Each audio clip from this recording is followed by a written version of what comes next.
Stop genocide free Palestine বিশ্বব্যাপী গাজাবাসীর প্রতি সহিংসতা ও ইসরায়েলি আগ্রাসনের বিরুদ্ধে প্রতিবাদ সমাবেশ ও বিক্ষোভ মিছিল 18 এপ্রিল 2025 খ্রিস্টাব্দ শুক্রবার বাদ জুমা স্থান মিরহাজির বাগ খালপার বাজার যাত্রাবাড়ি ঢাকা 1204 সৌজন্যে কাজী আতাউর রহমান লিটু যাত্রাবাড়ি থানা 51 নং ward. City reporter Mohammad Rezaul Islam শাওনের পাঠানো তথ্য ও ভিডিও চিত্রে বিস্তারিত এবং ক্যামেরায় ছিলেন মোহাম্মদ জুবায়ের। বিসমিল্লাহির রহমানির রহিম। যাত্রাবাড়ি থানা 51 নম্বর ওয়ার্ড, কাজী আতাউর রহমান লিটু। আজকে আমরা মুসলমানের পক্ষে, ফিলিস্তিনের পক্ষে, ইসরায়েলের বিপক্ষে আজকে আমাদের এই প্রতিবাদ সভা, প্রতিবাদ মিছিল।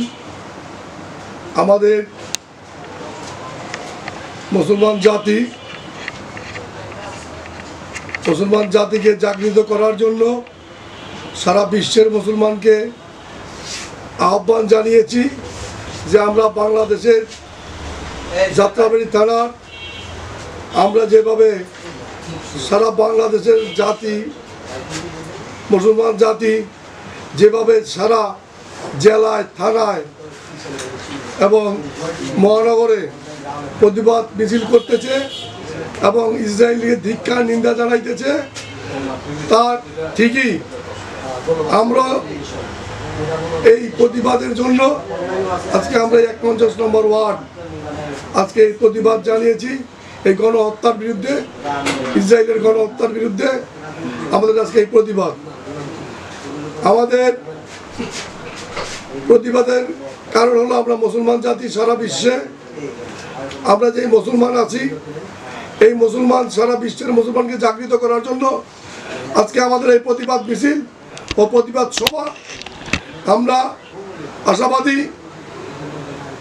আমাদের এই প্রতিবাদ দেখে সারা বিশ্বের মানুষ আমাদের যে করা নিন্দা এবং প্রতিবাদ জানাবে এবং ইসরায়েলকে ধিক্কার জানাবে।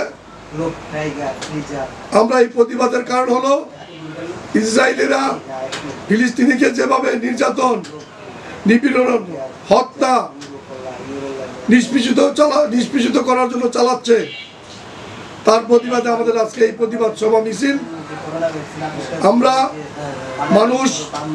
মানুষের জন্য, আমরা মুসলমান জাতি, আমরা দল, মত, বর্ণ নির্বিশেষে সবাইকে আমরা বুকে টেনে নেই। আমরা মানুষ হিসেবে মানুষের পাশে গিয়ে দাঁড়াই।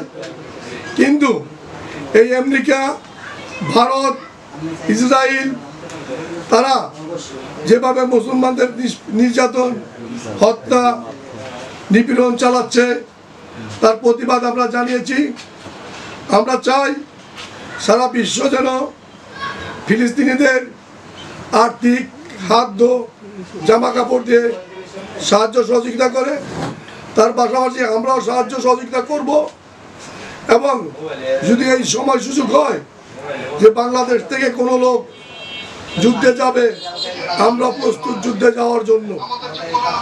আমরা এই সুযোগ পেলে আমরা আমাদের নাম দিব আর আমরা আমাদের সরকারকে আহ্বান করব তারা যেন এই ফিলিস্তিনের পক্ষে খাদ্য, অর্থ, জামা কাপড় সবকিছু দিয়ে আমাদের সরকারকে আহ্বান করব আমাদের মুসলমান ফিলিস্তিনি ভাইয়ের পাশে যেন দাঁড়ায়, তাদের পাশে যেন দাঁড়ায়, আমি এই আহ্বান করব। আর আমরাও এই ভারতকে বলি, ভারত যেন আমাদের যে মুসলমানরা মসজিদে নামাজ পড়ে, তারা মসজিদে ঢুকে নামাজ অবস্থায় তাদের যেভাবে লাঠি পেটা নির্যাতন করে, সেটা থেকে যেন তারা দূরে সরে যায়। আমরা তাদের এই প্রতিবাদ ধিক্কার জানাই এবং যেভাবে ভারত মহিলাদের, যেভাবে হেজাব পরা মহিলাদের দেখলে মাথার চুলের গুচ্ছা ধরে যেভাবে টানা হেঁচড়া করে, লাঠি পিটা করে, আমরা তার জন্য ধিক্কার জানাই। আসুন ভারতের মোদী সাহেবকে বলি, আমাদের পূর্বপুরুষ, আগের পূর্বে ইতিহাসে এই ভারতবর্ষ মুসলমানরা শাসন করত, তখন মুসলমানরা কিন্তু আপনাদের দল, মত, বর্ণ নির্বিশেষে ভাই হিসেবে গ্রহণ করেছিল, আপনাদের পাশে ছিল। ঠিক তাই আপনারা এগুলো ভুলে গিয়ে আপনারা পাশে থাকুন।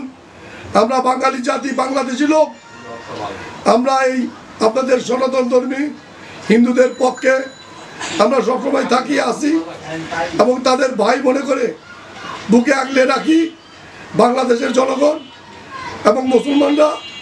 আমরাও চাই ঠিক আমাদের মতো আপনারা আচরণ করেন, ভালোবাসা দেন। আর আমেরিকাকে বলবো, আপনিও যে জাতিসংঘ বানিয়েছেন মানুষের পাশে দাঁড়ানোর জন্য, সাহায্য সহযোগিতা করার জন্য, আপনি যে নির্যাতন চালাচ্ছেন ইসরায়েলের পক্ষে অর্থ অস্ত্র দিয়ে, আপনি ওই পথ থেকে ফিরে আসুন, আমরা এই আহ্বান করি।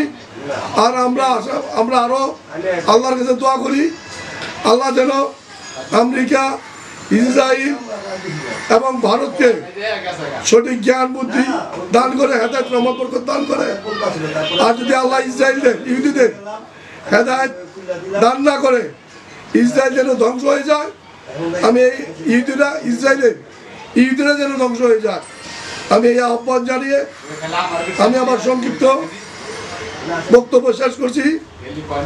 আমি সারা বিশ্বের মুসলমানদের সুস্বাস্থ্য কামনা করি, নেকায়াত কামনা করি, তাদের মঙ্গল কামনা করি, তারা দীর্ঘায়ু হোক, সারা বিশ্বের মুসলমান জাতি। এবং আমি সবাইকে ধন্যবাদ জানাই। আমি খোদা হাফেজ।